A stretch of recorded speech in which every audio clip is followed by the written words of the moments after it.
Good afternoon. Pleasure to have you guys join us. We are here with another Ovadia Heart Health telemedicine live stream, and today I'm thrilled to have as a guest Claus Carlsen, who I've followed on X for a long time, and I've really looked up to him. I've really gotten a lot out of his posts over the last several years. He's got an incredible story, and he's an incredible role model on social media. Claus is a corporate turnaround expert and co-founder of the Hero community on X. He's not just someone who talks about discipline, he lives it. At age 54, Claus reversed type 2 diabetes, IBS, and sleep apnea through a precision-driven, meat-based ketogenic lifestyle. He lost 55 pounds, has stayed off medications for nearly 6 years, and he's built a system in daily habits, personal data, and species-appropriate nutrition. And Claus now brings that same mindset to a growing community of midlife change makers, helping others to reclaim health through an unapologetically honest advice, structured routines, and metabolic self-respect. So without further ado, I will put the medical disclaimer on the screen, which I have to do before each broadcast, and then we will get on with this interview, which I've been really looking forward to. Let's see, here we go. Anything that you see or hear on this live stream is for educational and informational purposes only, not substitutes for professional advice or treatment by a licensed healthcare professional. And the services of Spell Health Incorporated are not for everyone. You are advised to seek the care of a qualified doctor or medical professional when undertaking any changes to nutrition, diet, or fitness, including anything that we may talk about today. If you'd like to reach Ovadia Heart Health, please email us at team@ifixhearts.com. And with that out of the way, Claus, I would love to get some background on how you got introduced to social media, how you discovered low carb, and how you got to this place of influence today where you're really making the important differences in people's lives, including my own. So give us the background on how you got here. Yeah, thank you, Chris. Thanks for the intro as well. That's not what we wanted. There we go. Yeah. Anyway, Chris, it started back in 2019 with I bought a book called Atomic Habits, and that was kind of the impulse for me to, one in a line of hundreds of self-help books on how to be a better person and do things better. This one was the first one and the only one so far which actually was relevant to me and I could apply. And at the time, I'd been feeling not so well for quite a long time. Kind of the effect that you get up in the morning, look yourself in the mirror, and I'm thinking, okay, Claus, you don't really look that healthy, and what is this doing for your credibility as a CEO, as a manager and stuff? You need to do something. And the first thing I did back then, it was October 19. I stopped drinking alcohol. So I was not really a super heavy drinker, but I did drink almost daily. So I stopped that, and I thought I'll give it a month. And then I gave it a month, and nothing really happened except I didn't have any hangovers. And then I thought, okay, I gotta give it. I gotta shift gears and do something more. And I've been doing Atkins diet for 6 months back in 2006. So I kind of had an idea that some kind of low carb approach could be good. And so I started watching a ton of YouTube videos, presentations and stuff and I quickly found all our prominent people like Dr. Ken Berry and Sean Baker and all the Australian and other guys, South African guys who are big influencers and makers of science in our field. So how long did it take and tell me, like, how does Atkins, which you started with, differ from what you're doing today, and how long did it take you to fully adopt your new way of eating?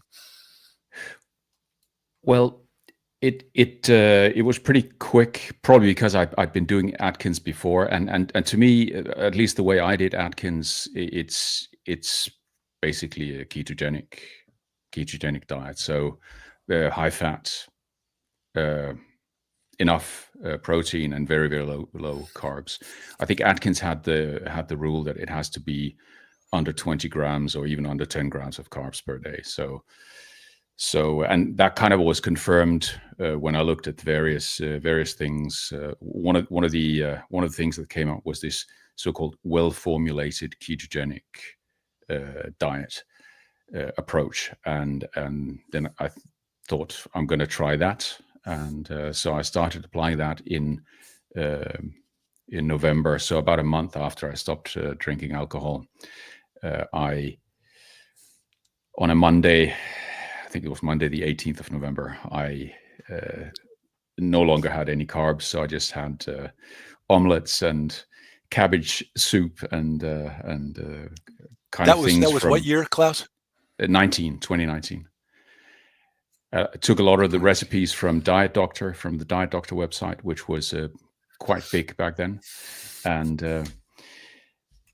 And within about a week, I had to get off my blood pressure medications because I was getting so dizzy because my blood pressure started falling immediately. And then in the first 4 weeks, I dropped 25 pounds. And then in the following 8 weeks after that, so a total of 12 weeks, I dropped 55 pounds. So it's extremely effective and quick. Wow, impressive for me. Yeah. So, did you have any challenges whatsoever, or was it just like a dream for you? It was kind of like a dream. I'm probably kind of person who I like kind of campaign type stuff.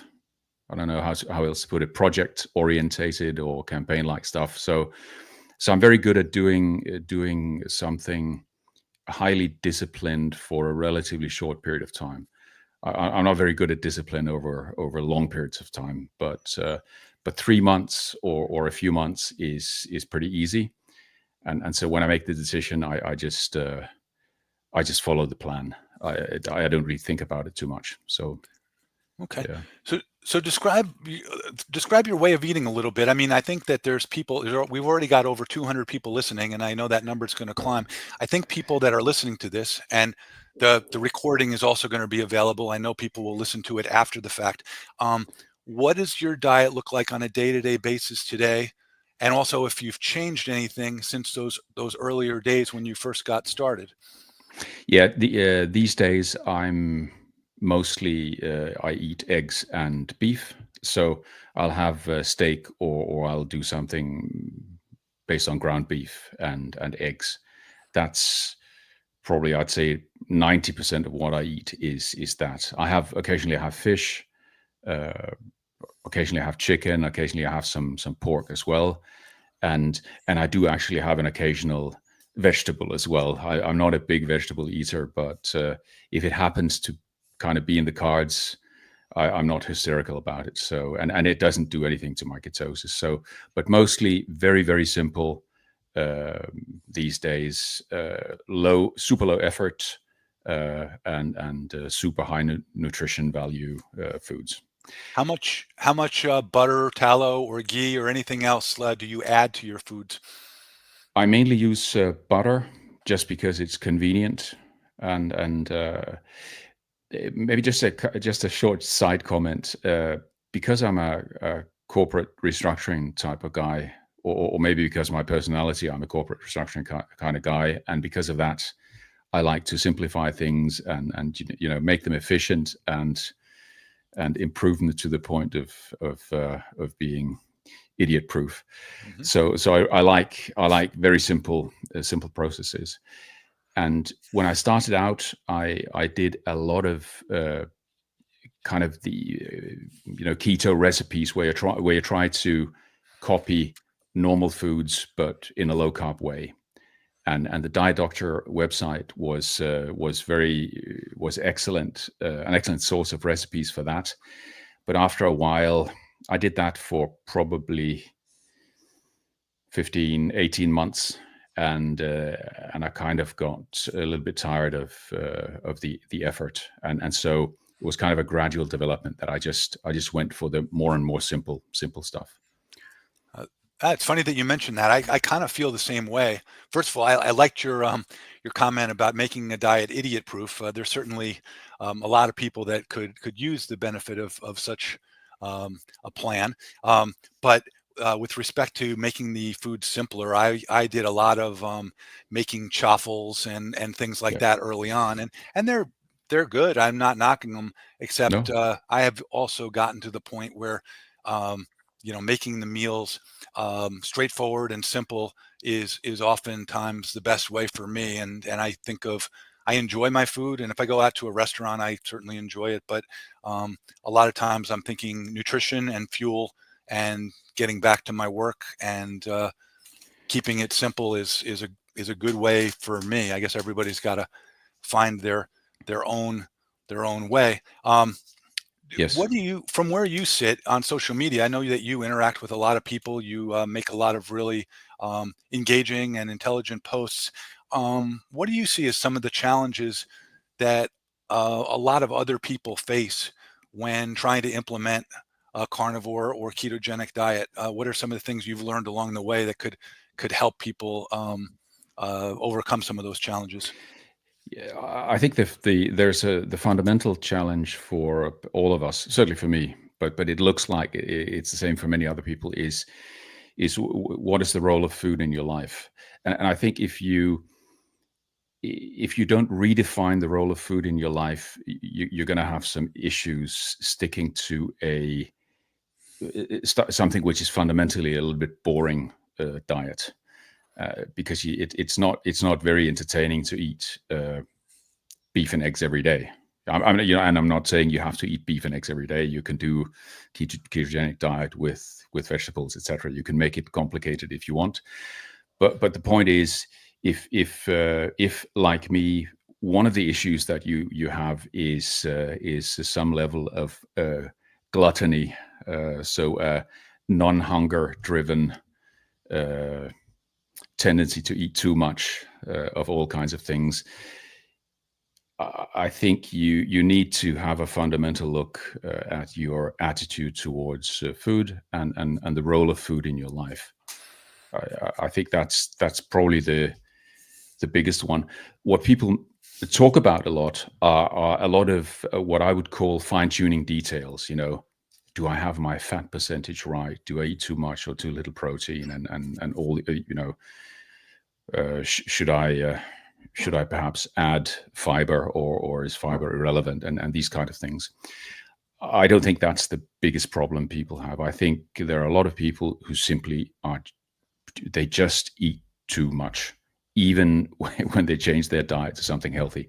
And I think that's one of the reasons why a lot of people have some struggles with initial weight loss, and then they stagnate at some place where they still feel they would like to go 10, 20, 30 pounds lower than where they are. You made a great point with respect to people's attitude towards food and its role in our lives. And so often in the society that I live in, food is thought of as the entertainment. Yeah. Food is the gift when there's a celebration, or Christmas or a birthday. I mean, people give chocolate, and it's not just once a year. You only have one birthday a year, but there's Christmas and Easter and Halloween and Mhm. Thanksgiving and whatever it is. It's like there's always a holiday that's coming up. There's always an office party for someone who's having a birthday. There's always, food is just a central point of so many of our lives. And as I look at you and what you're doing on social media, I see that I'm going to ask you, like, what have you replaced food as being the entertainment or the social life? I suspect that one of the areas that you've made an important part of your life that you're going to talk about is the exercise and fitness. But Yes. I'd love to hear about anything else. Tell me how you've shifted the role, and how that you seem to be deriving pleasure and enjoyment from things that are actually making you healthier and fitter and stronger, even as you are. How old are you now, Claus? I'm 59. I'm going to be 60 in 2.5 months. So. Okay, I got you by almost 2 years, and it's yeah. So talk to us a little bit about how you're filling the void that might have been created by taking food as a driver of enjoyment and replacing that with other things. Yeah, the reason I'm smiling is because one of the first things that happened when I made the change, I started out doing also a time restricted eating regimen. So I started with a 16-8, so 16 hours of not eating and eating my meals within 8 hours. Now that combined with switching to keto meant that compared to earlier, I had hours and hours of time on my hands that I didn't need to think about food, prepare recipes, cook fancy gourmet meals, which I was really big into, and baking and all kinds of things as hobbies. So I had there was a huge void in terms of extra time I needed to fill. And of course, then it happened to coincide with the start of the COVID as well. So social life was out of the window for a while as well. So exercise was probably one of the big things, I'd say. So I started with just some calisthenics.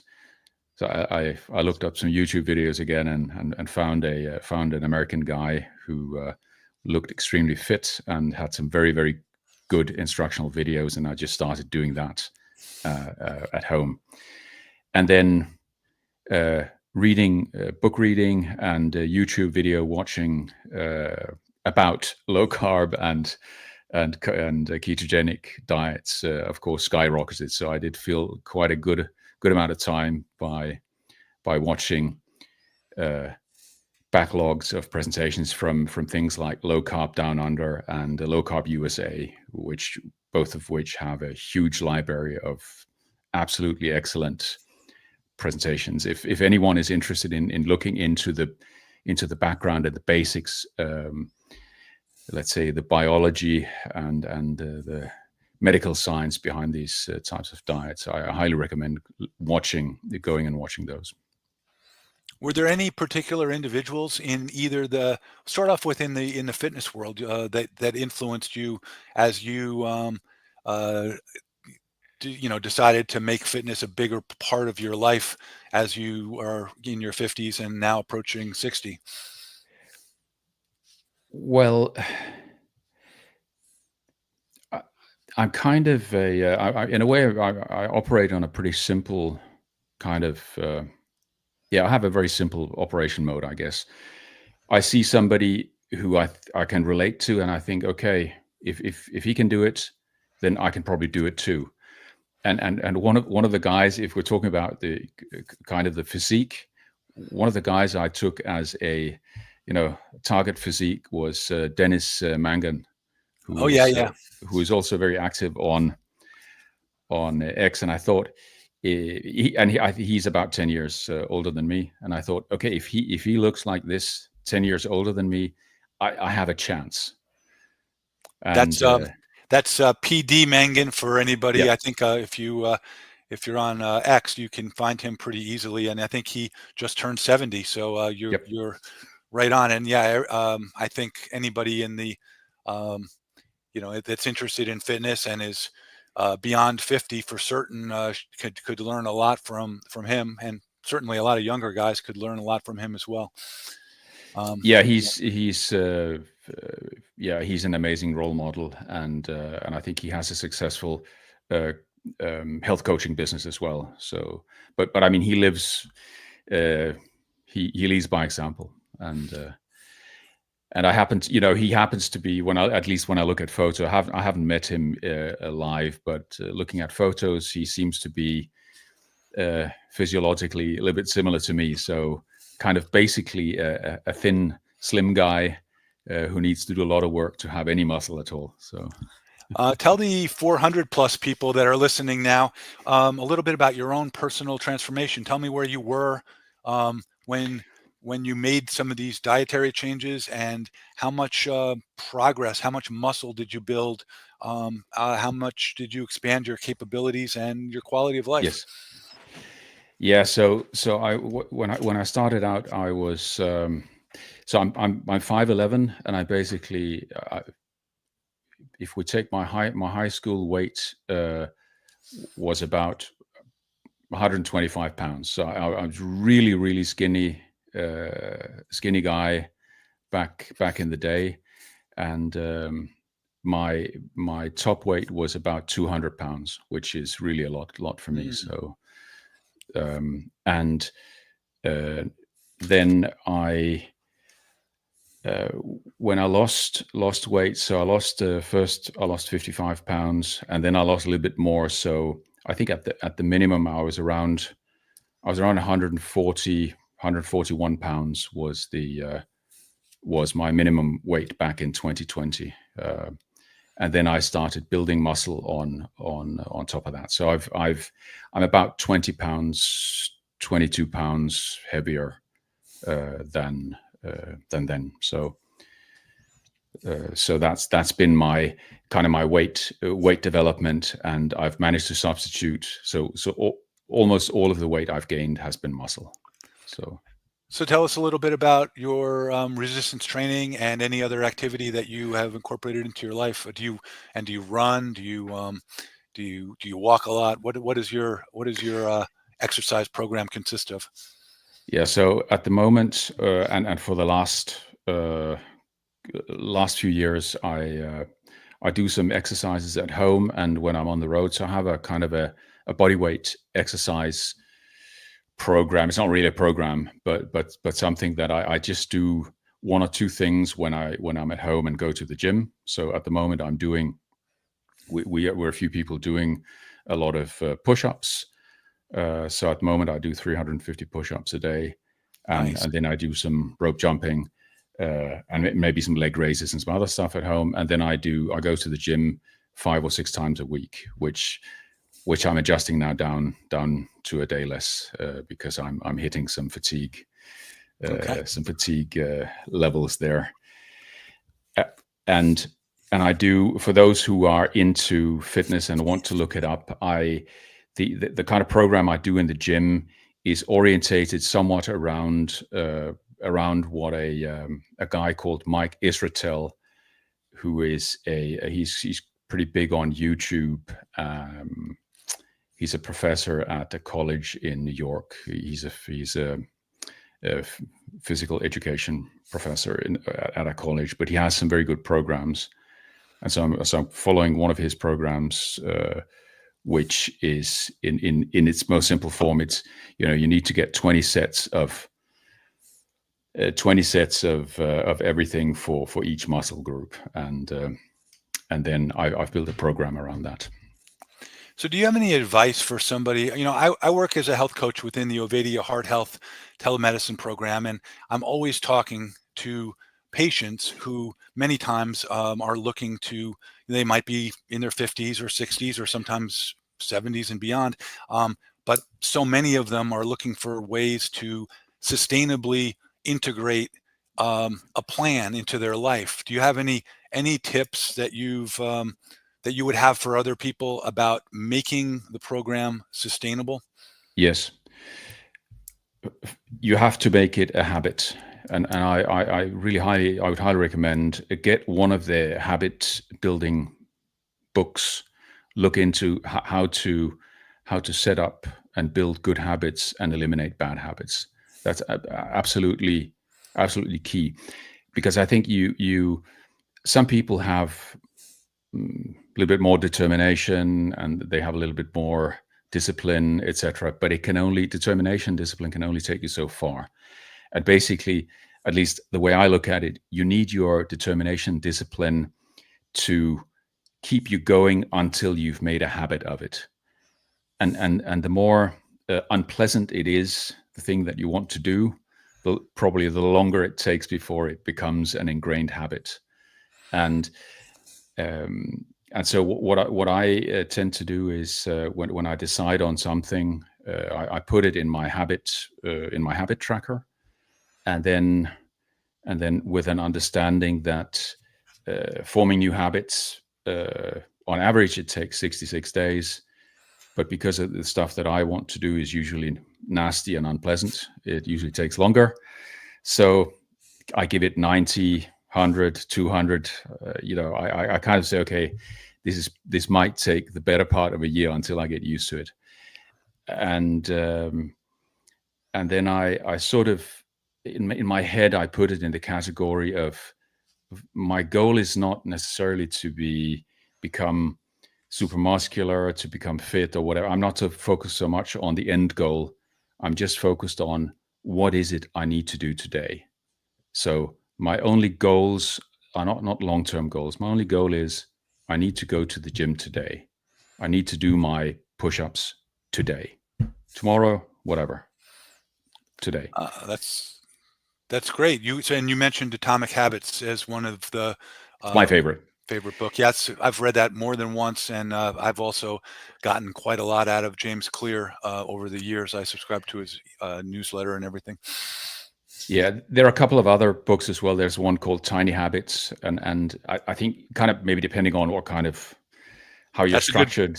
That's a good book too. That's by Fogg, I think. Yeah. I forget the first name. BJ Fogg. Yeah. Yes. Yeah, it's a good book.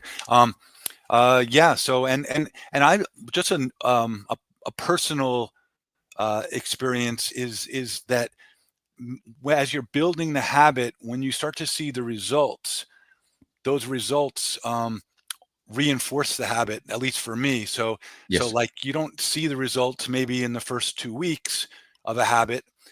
That's when the discipline is required, 3 weeks, 4 weeks. But when you start to realize that a habit is actually having an appreciable positive effect on your health, your fitness, your quality of life, for me, that's enough motivation to ensure that habit will stick.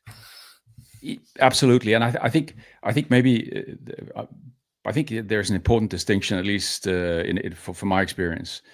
The improvement of eating habits, or the changing and improvement of eating habits from something that keeps you fat and sick to something that will gradually make you healthier.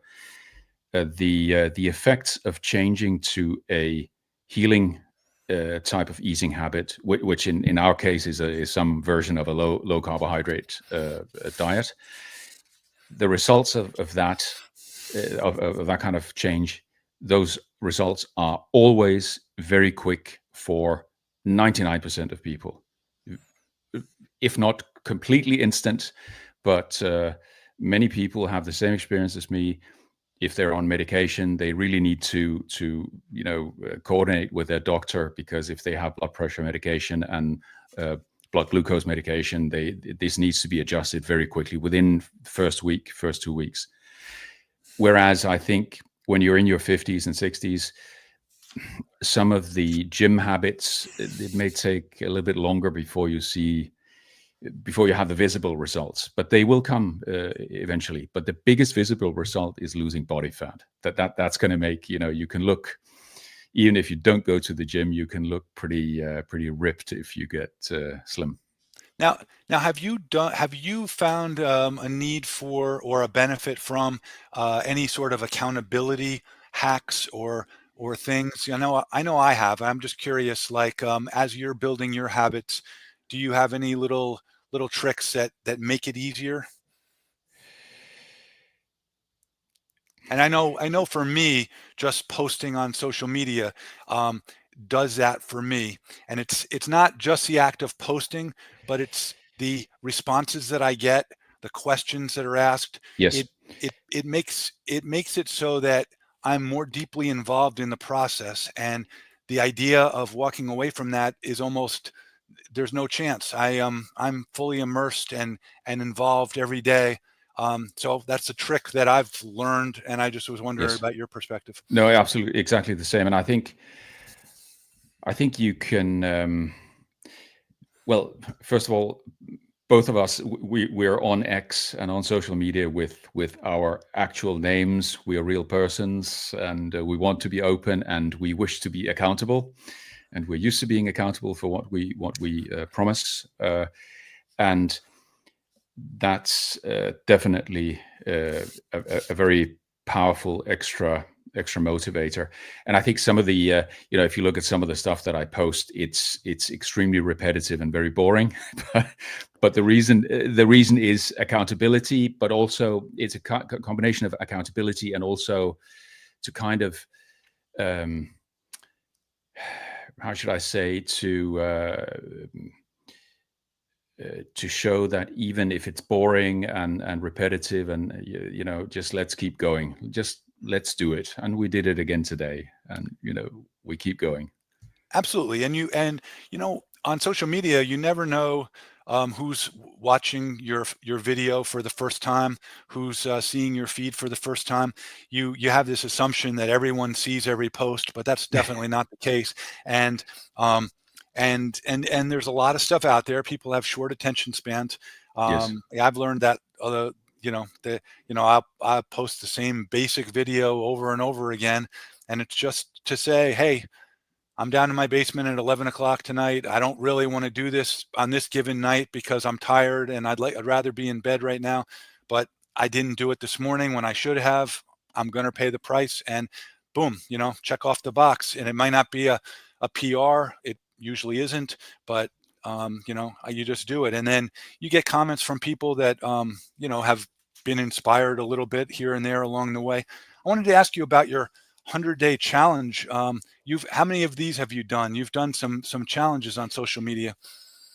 We've done many, and I think that was another one I also wanted to mention, because that's another kind of when you talk about accountability, when you do a challenge, obviously as one of the people who sets up the challenge, of course you have to do the challenge, obviously, which is very, very helpful, because you can't let people down and you can't let yourself down. So you keep doing it. I think 100-day challenge is an interesting one. It's a long time to post the same stuff every day, but I think it has the 100-day challenge or a 90-day challenge has the good element of that, or the good part of that is 90 days or 100 days is usually enough to make even something which is somewhat unpleasant to actually turn it into a habit. 30 days may not be enough. But then we've done a lot of food challenges as well, like egg week and fish week and meat week or beef week. I think we did a beef week once or twice, and egg week we've done 3-4 times. And what are some of the things that you derive from that experience? I know personally I've done some food experiments, including like a sardine fast. When you do a beef experiment of that sort, what are some of the takeaways for you and the other participants? Yeah, I think I think first of all of the stuff that we're talking about here, the dietary, exercise, habits, everything, all of it depends on what is it, what are your objectives? Who is it you want to be? And I think my basic kind of advice is, if you understand who you want to be and what you want to be, and you are not it, just start acting like you are it. And I think with the different dietary challenges we've done, those have mainly been about seeing what has the biggest effect on losing body fat in a short period of time. So, and that may or may not be a relevant objective for everyone.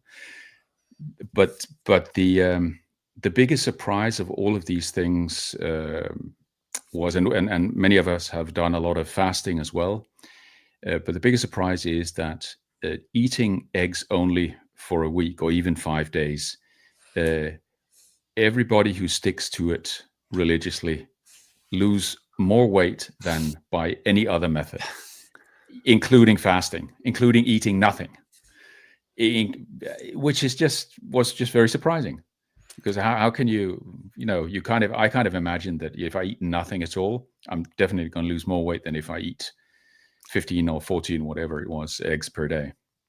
Well, that's But certainly counterintuitive. How many eggs do you think that you averaged per day when you did the egg challenge? 14 jumbo-sized eggs. In US terms, jumbo-sized eggs. So 14. So how many calories in a jumbo-sized egg?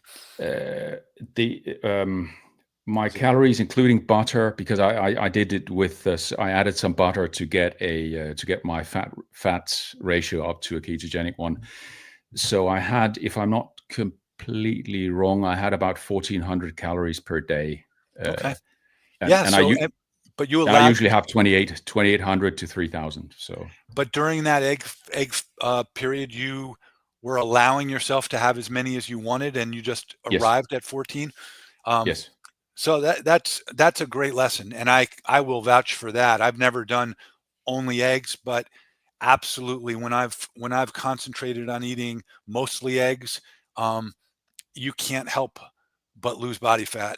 And eggs are just, they provide excellent satiety. yeah, They've got a great nutrient ratio. yes. It's about 1 gram of fat per to 1 gram of protein, and then if you add butter, up the fat.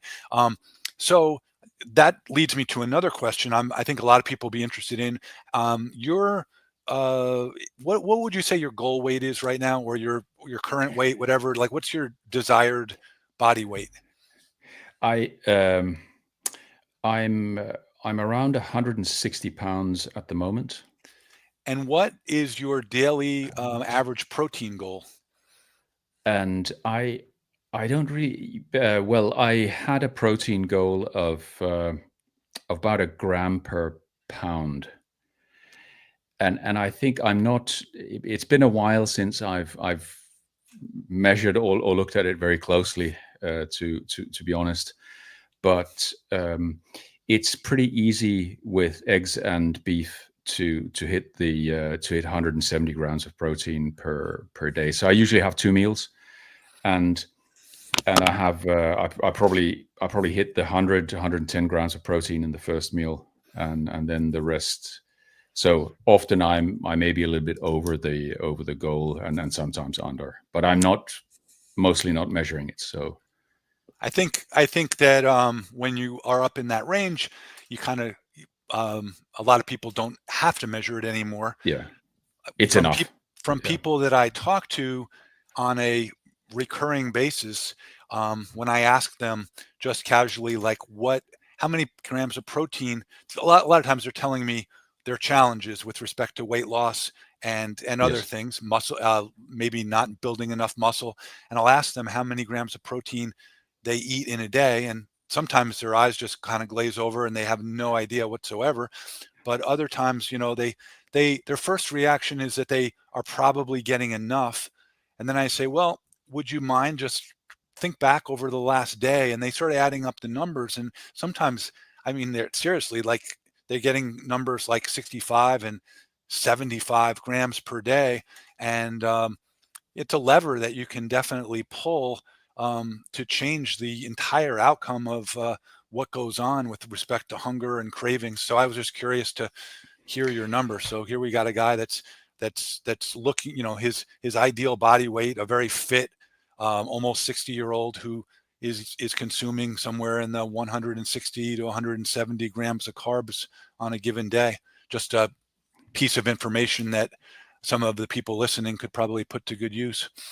Yeah, and actually on egg week with where I'm eating maybe 60% of maintenance calories, I'm still getting about 100 grams of protein even on an egg fast, Mm. egg week or eggs fast, whatever you want to call it. So even then, it's at least enough for maintenance. So, I'm interested because your profession is one of corporate turnarounds.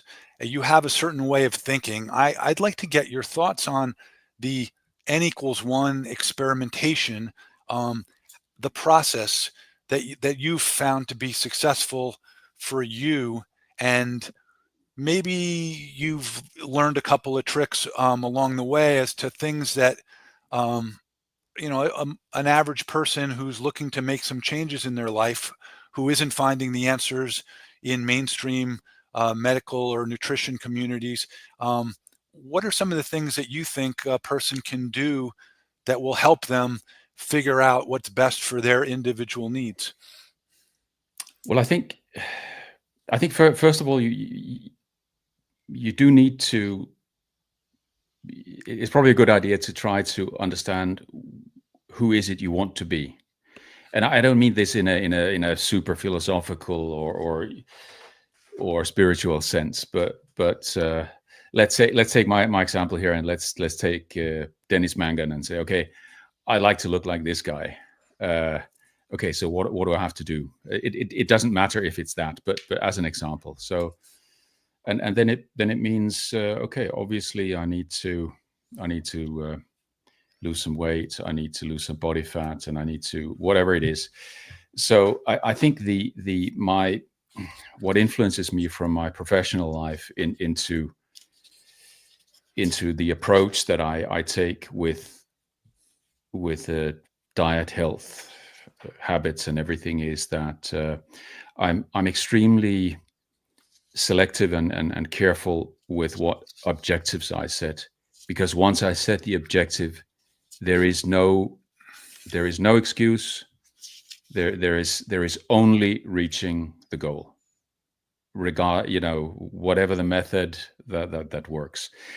And I think for most people that I encounter on X, I think a similar approach to what we have done, which is a whole foods, low carb approach, is very effective in becoming healthier and healing many ailments. Now, whether it needs to be ketogenic or not, whatever the fine tuning is, it depends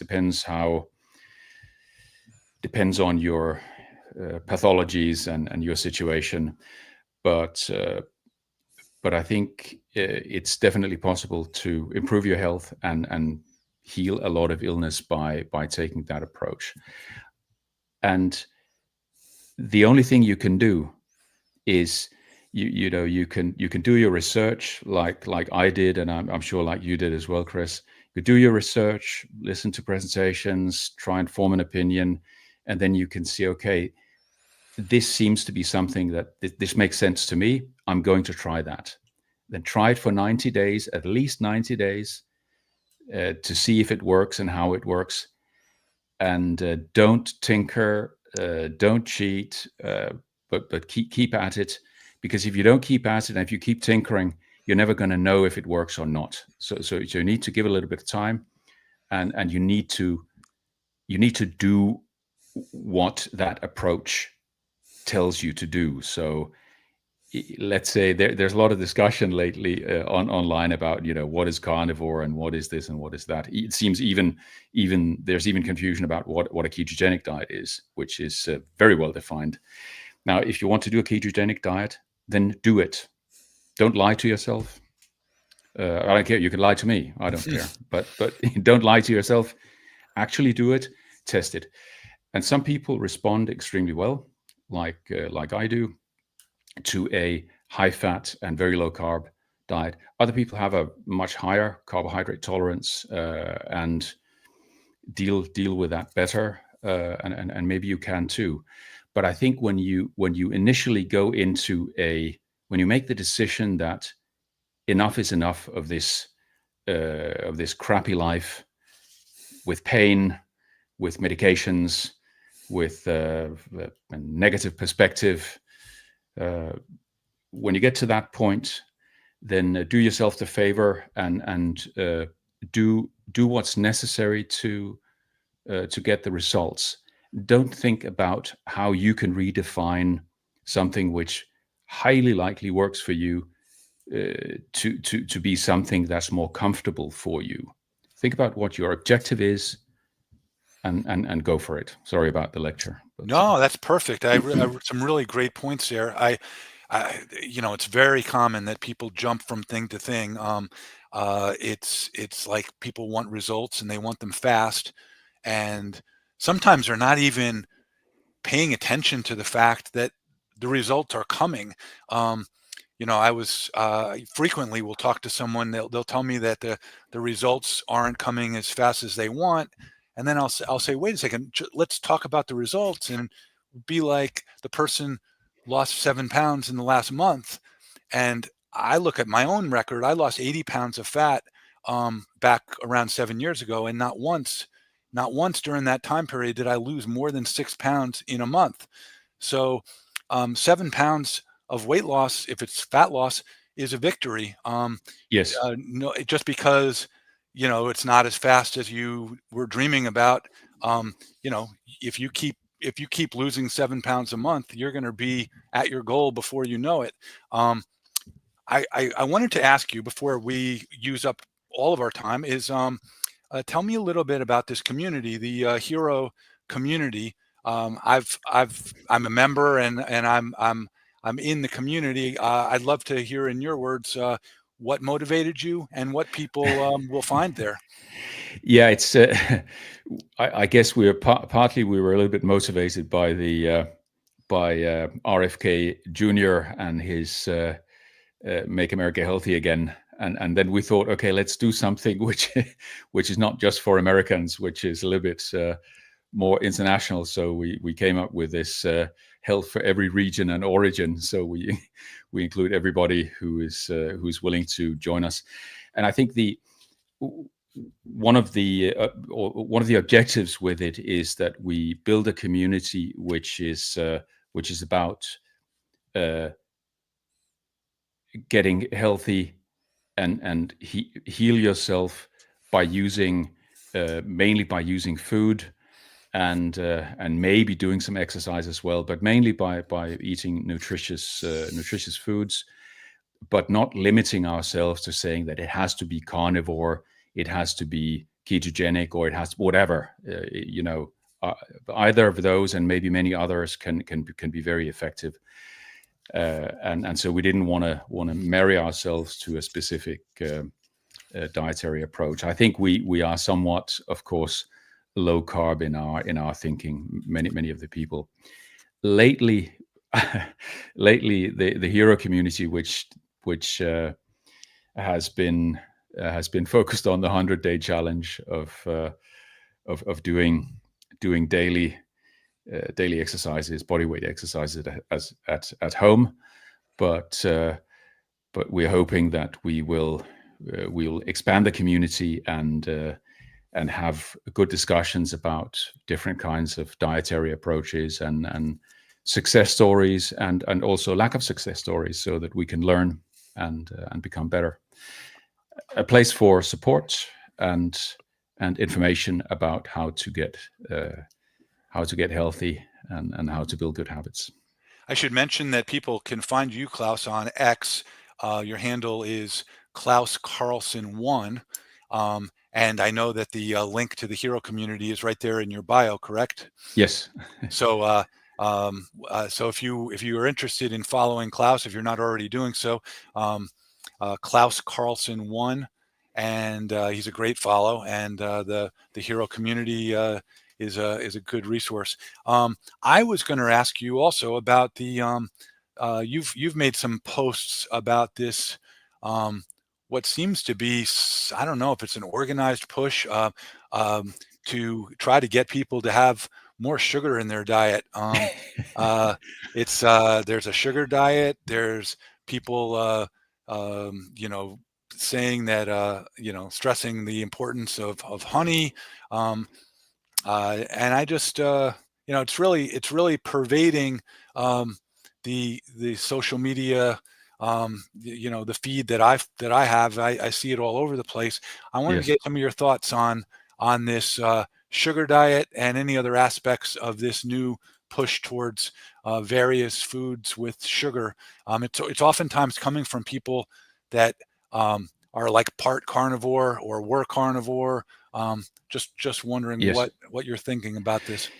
It seems to me, first of all, I think it's I don't think it's a good idea to eat a lot of sugar, obviously, but the stuff I'm saying is all of it is based on what I, my own experience, because I can't really, I'm not a scientist, so I can't make generalized statements. So I can really only say that, okay, I think this might work because it worked for me.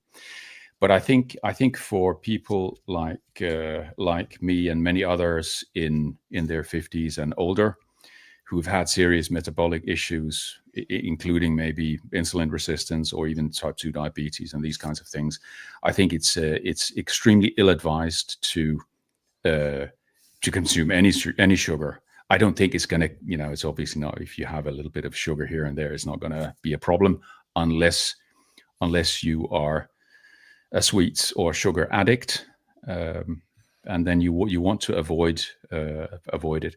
But I also think it's very unhealthy for you if you consume large amounts of sugar, regardless whether it's table sugar or high fructose corn syrup, or whether it's honey, which is a little bit higher in fructose than in glucose. I think it's very unhealthy long term to consume lots of it, and I don't think you should do it. The sugar diet, my understanding of it is that it is not a long-term diet, but that it is a short-term kind of a starvation thing where you want to lose body fat by eating just one specific type of food, in this case sugar, and then you do a very strict calorie limitation, which is far below your maintenance calories, and then you will lose weight. And part of it is going to be body fat, and some people lean out on it very well. But I do an egg week, and you're going to lean out even more. Why play around with sugar? Well, you make some great points, and I think that there's there's a lot of people in various communities that have strong opinions about carbs and sugar, who never struggled with carbs or sugar, or have never struggled yet with carbs and sugar. Yes.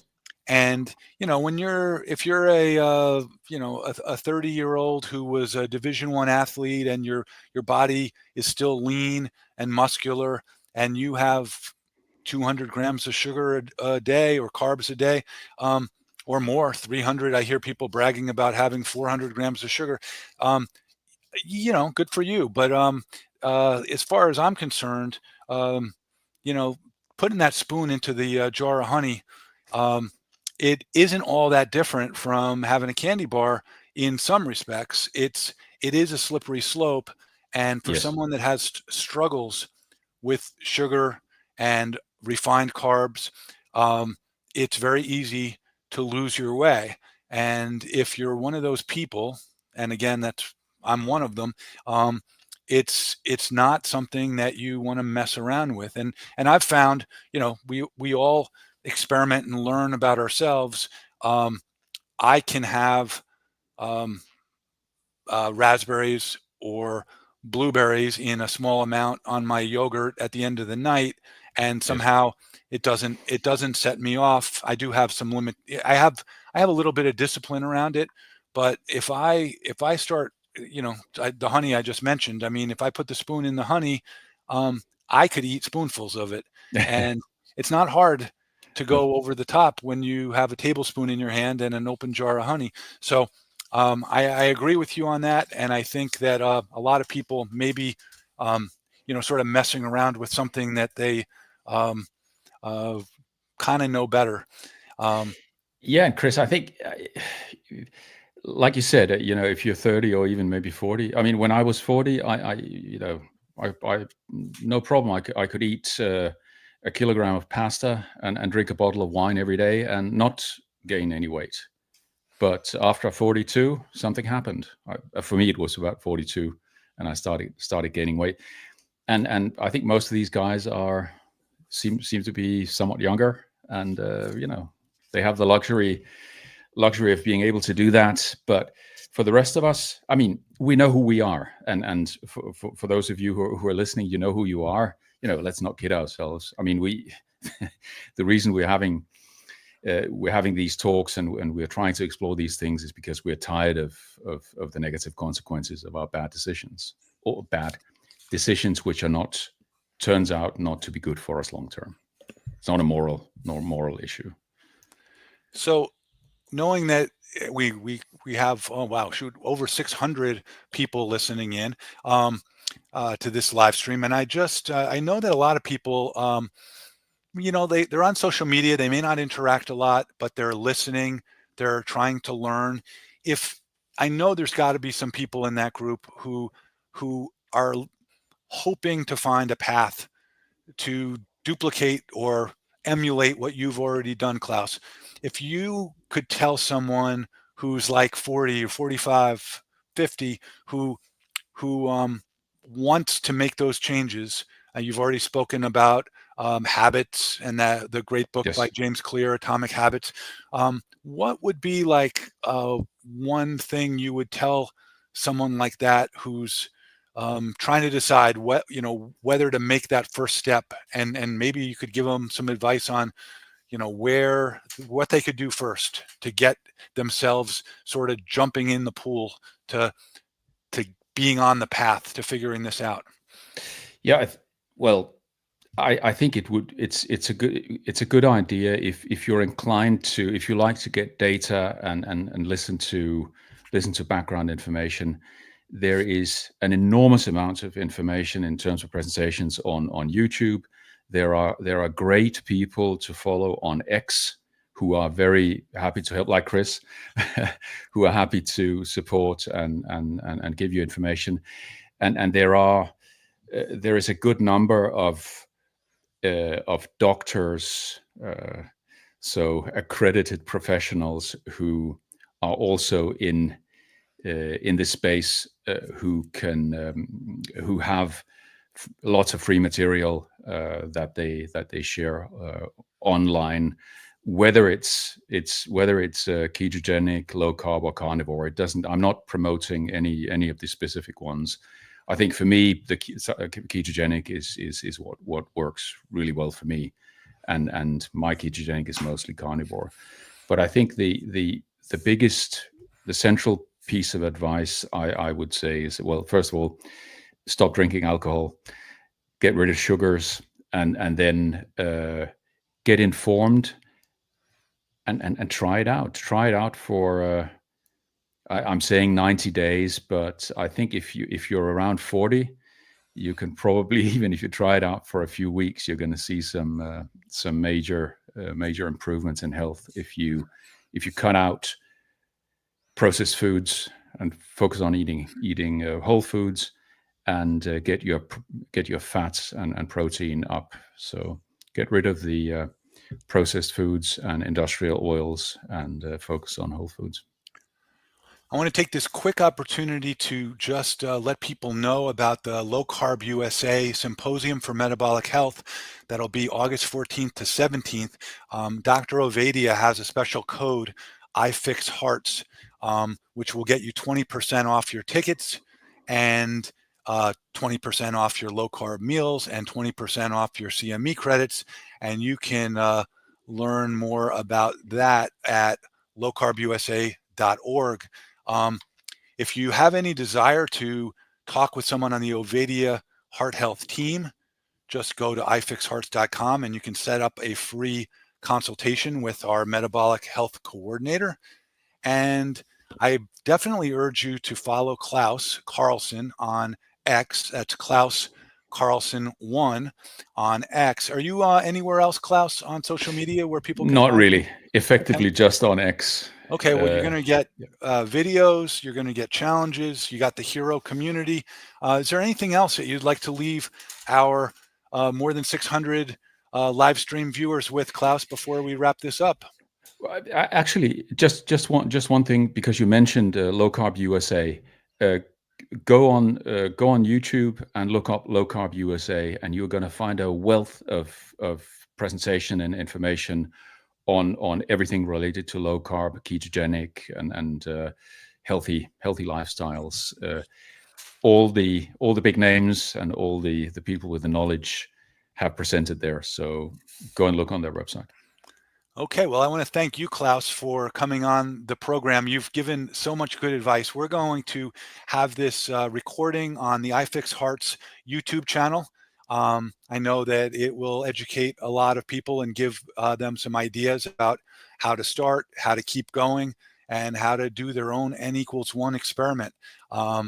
And with that, I will say goodbye to everybody who's joined us today. And thank you very much, Claus Carlsen, for joining us.